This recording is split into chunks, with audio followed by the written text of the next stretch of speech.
కర్కటే పూర్వఫల్గుణ్యాం తులసీకాననోద్భవాం పాండ్యే విశ్వంభరాం గోదాం వందే శ్రీరంగనాయకి.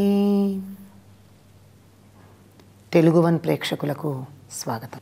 మొదటి 5 రోజులు గోదాదేవి చెలులను నిద్రలేపుతూ తాము ఆచరించబోయేటటువంటి శ్రీ వ్రతానికి ఉన్న నియమాల గురించి, పాటించవలసినటువంటి విధానాల గురించి తెలియచెప్పింది. ఫలితాన్ని కూడా చెప్పింది. వ్రత ఆచరణ ప్రారంభంలోనే ఈ వ్రతం ఆచరించినందువల్ల ఎటువంటి ఫలితాలు వస్తాయో కూడా ఫలశ్రుతి కూడా చెప్తూనే ఉంది. ఇక ఒక్కొక్క చెలిని ప్రత్యేకంగా నిద్రలేపడం కనపడుతుంది. ఎందుకంటే లోకంలో జీవులు భిన్నమైన మనస్తత్వాలు కలిగిన వాళ్ళు ఉంటారు. భిన్న మనస్తత్వాలు కలిగినటువంటి వారికి ఒకే మార్గం సరిపోదు. ఎటువంటి లక్షణం కలిగిన వారికి, ఎటువంటి మనస్తత్వం కలిగిన వారికి తత్సంబంధమైనటువంటి మార్గాన్ని ఉపదేశిస్తూ గోదాదేవి చెలులను నిద్రలేపుతూ ఉంటుంది. ఇంతకుముందు దాకా అందరూ లేచి రండి అని చెప్పింది. ఇక నుంచి ఒక్కొక్క చెలిని ప్రత్యేకంగా చెప్పటం ఉంది.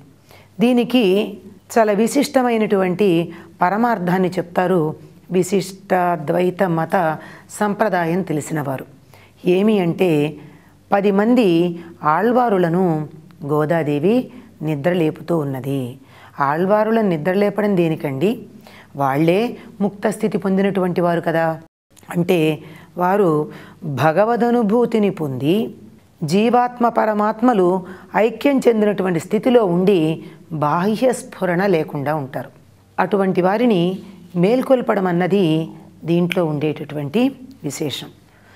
ఏ శ్రీ వైష్ణవ మతానుయాయుల దేవాలయాలకు వెళ్ళినా విష్ణాలయంలో స్వామితో పాటుగా ఆళ్వార్లు కూడా ఉంటారు. ఆళ్వారులను కూడా సేవించుకుంటే తప్ప స్వామి అనుగ్రహం లభ్యం కాదు అన్నది అందరికీ తెలిసినటువంటి విషయం. ఎందుకంటే భగవంతుడు దాసదాసాను దాసుడు. తనని అర్చించిన దానికన్నా తన భక్తులను అర్చించినట్టయితే ఆయన ఎక్కువ సంతోషిస్తాడు. తనని నిందించినప్పుడు ఎప్పుడూ కూడా ఆయన అవతారం స్వీకరించినట్టుగా మనకు కనపడదు. తన భక్తులని బాధపెట్టిన మరుక్షణంలో ఆయన అవతార స్వీకారం చేయడం మనకి కనపడుతూ ఉంది. కనుక భగవద్ అనుగ్రహం పొందాలి అంటే ప్రధానంగా భక్తులని సేవించుకోవాలి. స్వామిని నిద్రలేపడానికన్నా ముందు స్వామి భక్తులైనటువంటి ఆళ్వారులను నిద్రలేపవలసి ఉంటుంది. ఈ ఆళ్వారులందరూ కూడా ఇంతకుముందు చెప్పుకున్నట్టుగా 10 రకాలైన జీవలక్షణాలు కలిగినటువంటి జీవులకి ప్రతీకలుగా ఉంటారు. ఒక అర్థంలో ఆ లక్షణం కలిగిన భక్తురాలిని లేక చెలిని నిద్రలేపినట్టు కనపడుతుంది. నిజంగా మరొక అర్థంలో అంటే అసలైనటువంటి పరమార్థంలో ఆ లక్షణం కలిగినటువంటి ఆళ్వారుని నిద్రలేపినట్టుగా ఉంటుంది. చాలామందికి సందేహం రావచ్చు, 10 మందేనా ఆళ్వారులు? 12 మంది ఆళ్వారులలో గోదాదేవి, ఆవిడ తండ్రి అయినటువంటి పెరియాళ్వారు ఉన్నారు. వీరిద్దరూ కాక ఉన్నది 10 మందే కదా. అంతేకాకుండా కొన్ని స్తోత్రాలలో మనకి 10 మంది ఆళ్వార్ల పేర్లే కనపడుతూ ఉన్నాయి. అంటే వీరు ఆళ్వారుల స్థాయి కన్నా అధిగమించిన వారని మనం అర్థం చెప్పుకోవాల్సి ఉంటుంది. అలా ఒక ప్రత్యేకంగా ఒక చెలిని నిద్రలేపుతూ ఏం అంటూ ఉందంటే, ఏమి ఓ చెలి నీకు ఇంకా వినపడలేదా? అప్పుడే పక్షులు లేచి చక్కగా కీచుకీచు శబ్దాలు చేస్తూ ఉన్నాయి. ఆ శబ్దాలతో పాటుగా స్వామి యొక్క దేవాలయంలో నుండి మొట్టమొదటి శంఖనాదం వినపడింది. అంటే స్వామిని నిద్రలేపుతూ శుభప్రదమైనటువంటి ధ్వానాలతో నిద్రలేపాలి గనక శంఖనాదం చేయడం వినపడింది. పూతన స్తనాలలో ఉన్న విషాన్ని హరించినవాడు, శకటాసురుణ్ణి సంహరించినవాడు అయిన పాలకడలి మీద పవ్వళించే స్వామిని గూర్చి మునులు హరి హరి హరి అని ఇప్పటికే పలుకుతూ ఉన్నారు. వారు పలికేటటువంటి ఆ ధ్వనులు మన హృదయాలలో ఉల్లాసాన్ని కలిగించవా? వారు పిలుస్తున్నటువంటి హరి హరి అనే పలుకులు కానీ, భరద్వాజ పక్షుల యొక్క ధ్వానాలు కానీ, ఆలయంలో మోగినటువంటి శంఖధ్వని కానీ నీకు మెలకువ తెప్పించలేదా? లే అమ్మా, లేచి మనమందరం వెళ్ళి స్వామిని సేవించుకుందాం, శ్రీవ్రతాన్ని ఆచరిద్దాం. దానివల్ల లోకానికంతా మేలు కలుగుతుంది. ప్రతి పాసురంలోనూ చిట్ట చివర చెప్పేటటువంటిది లోకానికి మేలు కలుగుతుంది అనేటటువంటి మాట. ఈ పాసురంలో తన పక్కన జరుగుతున్నటువంటి స్వామి కీర్తన కూడా వినకుండా ఉండేటటువంటి చెలిని నిద్రలేపడం ఉంది. ఇందులో పూతనాహరణం, పూతన విషాహరణం, శకటాసుర భంజనం ఉన్నాయి. పూతనని స్వామి పూతనగా చేశాడు, అంటే పవిత్రీకరించాడు. విషమివ్వడానికి వచ్చినటువంటి పూతన యొక్క విషాన్ని స్వీకరించాడు. దాన్ని కూడా ఆయన తనకేది ఇచ్చినా స్వీకరిస్తాడు. ఇవ్వాలన్న సద్బుద్ధి ఉంటే చాలు.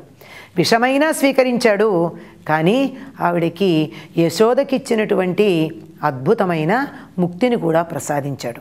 అంటే స్వామికి సమర్పించిన తరువాత విషం కూడా అమృతంగా మారి ఇచ్చినటువంటి వారికి అమృతత్వం లభిస్తుంది. శకటాసుర భంజనం అంటే, శకటం అంటే బండి, బండి అంటే ఈ శరీరం. ఈ శరీరం నేను అనే భావన ఉన్నటువంటి వారికి ముక్తి లభించదు గనక శరీరం అనే భావనని ఛేదించి ముక్తి కలిగించేటటువంటి వాడు గనకే మునులు తమ హృదయాల్లో ఆయన్ని ధ్యానం చేసి హరి అంటున్నాడు. హరి అనేటటువంటి పదానికి పాపాలను హరించువాడు, యజ్ఞాలలో హుతం చేయబడినటువంటి హవ్యాలని హరించేటటువంటి వాడు అనేటటువంటి అర్థాలు ఉన్నాయి. మన హృదయాలని కూడా హరిస్తాడు. మన జీవితం యజ్ఞమైతే మనం ఇచ్చే హవిస్సులన్నిటినీ స్వీకరించడానికి సిద్ధంగా ఉన్నాడు.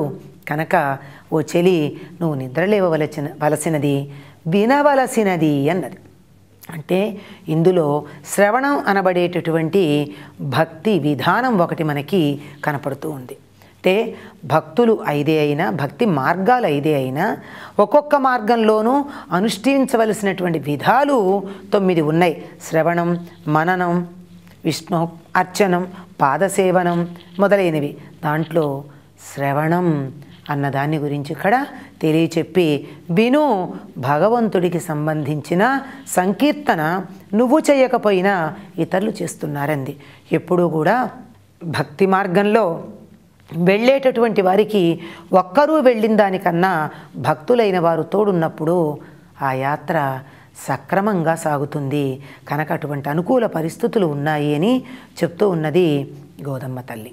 నీళాతుంగస్తనగిరితటీ సుప్తముద్బోధ్య కృష్ణం పారార్ధ్యం స్వం శృతిశరశిరసిద్ధమధ్యాపయంతి స్వోచ్ఛిష్టాయాం స్రజినిగళితం యా బలాత్కృత్య భుంక్తే గోదా తస్యై నమ ఇదమిదం భూయ ఏవాస్తు భూయః. స్వస్తి.